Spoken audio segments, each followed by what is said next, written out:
Hello, welcome back dear students. Today we are going to take up the last part of chapter number 2, acids, bases and salt. In today's class we are going to discuss about some chemical compounds which are made by using sodium chloride or the product that is obtained during the color-alkali process. So without wasting any time, let us pick up those compounds one by one and let us discuss something regarding those compounds. The first compound that we are going to discuss in today's class is bleaching powder. We are well familiar with this bleaching powder as this substance is used for purifying the water that we consume. So let us see something related to this bleaching powder. Bleaching powder is the common name that is given to this substance. The chemical name of this bleaching powder is calcium oxychloride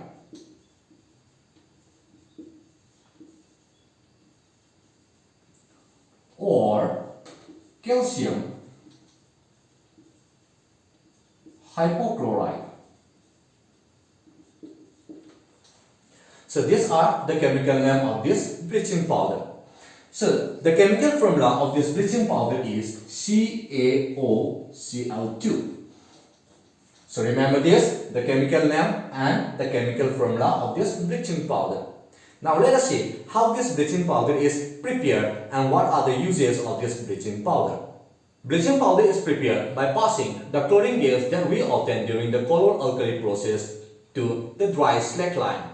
The dry slag lime is calcium hydroxide. So when calcium hydroxide is reacted with the chlorine gas that we obtain during the color-alkali process, then we obtain this bleaching powder, which is calcium oxychloride. Along with this, there is a production of water molecule. So in this way, bleaching powder is prepared. Bleaching powder have different uses. Now let us see the uses of this bleaching powder one by one. There are many uses of bleaching powder. Let us see those uses one by one. The first one, for bleaching cotton and linen in the textile industries. Wood pulp is the raw material that is used for manufacturing paper in the paper factories. The paper generally used to have a white color. So to make the paper white, the bleaching powder is used for bleaching the raw material that is a wood pulp. Next one, for bleaching washed clothes. Many of the clothes that we wear, they are bright in color or they are white in color. So in the laundry, to make it more white, the bleaching powder is used to clean those washed clothes. Next one, as an oxidizing agent in the chemical industries. Oxidizing agents, they are the substances which help in adding oxygen to other substances. So this bleaching powder is one of the most common oxidizing agents that is found in the nature. Because of that reason, in many chemical industries, the bleaching powder is used as oxidizing agent. And the last one is the most common use that we even perform at our home. To make drinking water free from germs. The bleaching powder has the ability to kill the germs that is present in the water. So when we mix the drinking water that is often from the source where the water is collected, the bleaching powder, when it is added, it will kill the germs that is present in that water. So the drinking water will be free from the germs if we mix it with some amount of bleaching powder. So these are the things that are related with the bleaching powder. Now let's come to the next compound. The next compound is the baking soda. The chemical name of baking soda is sodium hydrogen carbonate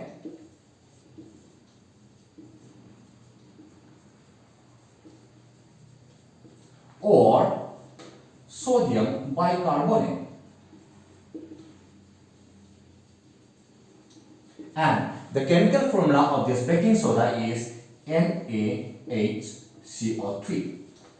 So for this also, you have to remember the chemical name as well as the chemical formula. Now let us see how this baking soda is prepared and what are the uses of this baking soda.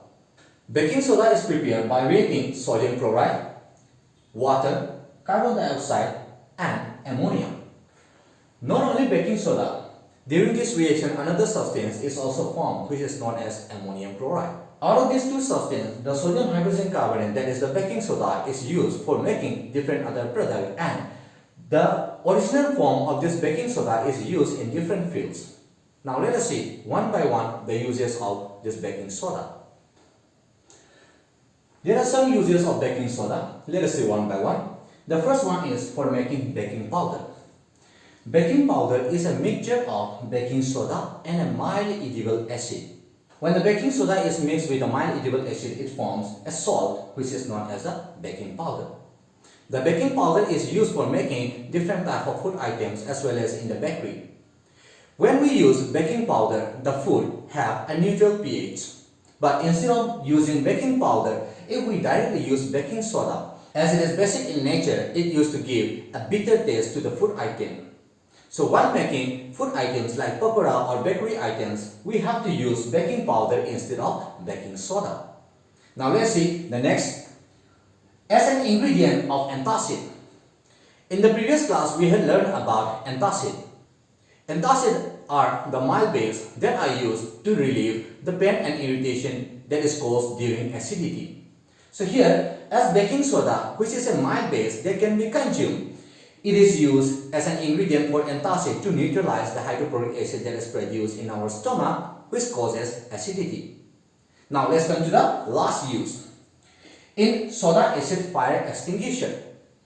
Fire extinguisher, as we know, they are the substance which help in controlling the fire. When the baking soda is mixed with mild edible acid, there are production of carbon dioxide and water. For a fire to cause, there are three different conditions that are required. One is the presence of fuel, second one is the supply of oxygen, and the third one is presence of ignition temperature. The carbon dioxide that is produced when the baking soda mixed with the acid covered up the fuel. So when the carbon dioxide covered up the fuel, then the oxygen present in the atmosphere will not be able to pass through the layer of carbon dioxide to reach the fuel. So as the fuel doesn't get oxygen, then the fire will get extinguished. Above that, the water that is produced when we mix soda, that is the baking soda and acid, this water reduces down the temperature of the fuel below its ignition temperature. Because of that also, the fire gets extinguished. So these are the things that are related with the baking soda. Now let us come to the next compound. The next compound that we are going to discuss is washing soda. So washing soda is the common name of this compound. The chemical name of this compound is known as sodium carbonate decahydrate. And the chemical formula is Na2CO3.10H2O. Here, this 10H2O that is present here, it is known as the water of crystallization, which we will discuss about that in the coming section. So this sodium carbonate, the crystal of it contains 10 molecules of water, then we call it as a washing soda, which chemical name is sodium carbonate decahydrate. So let us see how this is produced and what are the uses of this washing soda. Washing soda is produced by reacting the anhydrous sodium carbonate with 10 molecules of water. During that time, this washing soda will be formed, which we call it as the sodium carbonate decahydrate. So this is the reaction by which the washing soda is obtained. Now, let us come to the uses of washing soda. The first use of washing soda is, it is used in the glass, soap and paper industries. Washing soda has the ability to clean the dirt that is present on certain material. Because of that, it is used in the glass and the paper industries to clean different types of materials that are used in that industries. While it is used for making soap as it has a cleansing property. The second use is in the manufacture of sodium compounds. There are different compounds present in the nature which contain sodium, as it is one of the most reactive elements that is found in the nature. So to make this different type of sodium compound, the washing soda is used as raw material. The third use is as a cleansing agent. As told before, washing soda has the ability to clean the dirt present on certain materials. Because of that reason, it is used as cleansing agent in house as well as in industries. The last one is to remove permanent hardness of water. Hard water, they are a type of water which contain minerals, ions in them. And that is not suitable for washing different type of materials using soap. So because of that reason, washing soda is mixed or it is used in the hard water to remove out the hardness of that water. So these are the things that are related to the washing soda. Now let us come to the next topic. The next topic is water crystallization. Water crystallization is a fixed molecule of water that is present in a formula unit of a salt or a crystal. This water crystallization plays an important role in providing a particular color or a particular shape to the compound. So for example, let us say copper sulfate.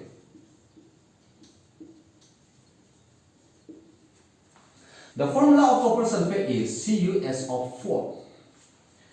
The original copper sulfate molecule that is present in the nature have 5 molecules of water crystallization.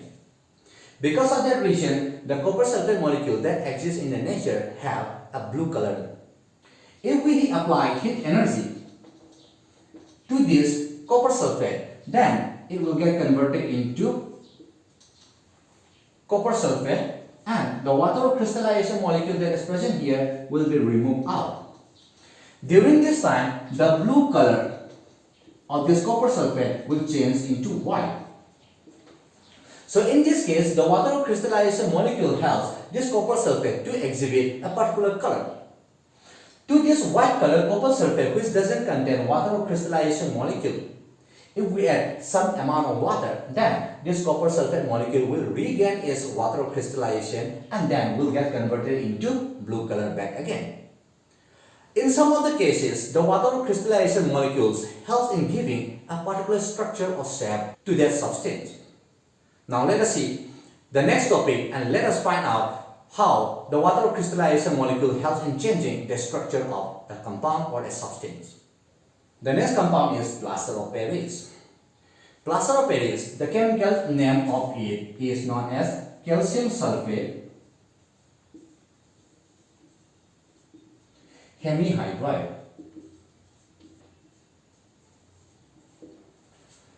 Plaster of Paris is the common name, while calcium sulfate hemihydride is the chemical name. The chemical formula of this plaster of Paris is CaSO4 dot half molecule of water crystallization. This plaster of Paris is obtained when we heat a substance known as gypsum at a temperature of 373 Kelvin. At that time, we obtain this plaster of Paris. Now let us see how this plaster of Paris is obtained from gypsum by the help of a chemical reaction. Gypsum is a molecule of calcium sulfate which contains 2 molecules of water crystallization. When we heat this gypsum at a temperature of 373 Kelvin, at that time 1.5 water molecule from 1 molecule of gypsum will be removed out and we will obtain this plaster of Paris. But it is not that 1 molecule of calcium sulfate contains half molecule of water of crystallization to form plaster of Paris, because a molecule cannot be divided further again. This actually, in real, it happens in this way. 2 molecules of calcium sulfate share 1 molecule of water. But when we write in the form of chemical formula, as the same molecule will be having 2 molecules of calcium sulfate, we do not represent in this way. Instead of that, we represent that 1 calcium sulfate molecules will be having half molecule of water crystallization when it is in the state of plaster of Paris. Here, in this equation, when I have written this equation, I have written 2 arrows, one pointing on the right side, another pointing on the left side. This means that this reaction is reversible. When gypsum is heated, we will get plaster of Paris and 1.5 molecule of water. But when these two are mixed together, then again it will come back to its original form, that is gypsum. This is how plaster of Paris is obtained. The plaster of Paris is in the powder form and it has lots of uses. Some of the most common use is in the medical industries. When a person got fractured bone, then to repair the fractured bone, a mixture of plaster of Paris and water is applied on the bandage that is worn around that broken part of the bone. The plaster of Paris same is also used for making different types of decorative items as well as for making toys. It is also used for making different surfaces smooth. So these are the things that is related to this chapter. So with this video class, we come to the end of this chapter number 2. And in the next video class, we will take out another chapter. So for today, let us wind up here, dear students. Thank you.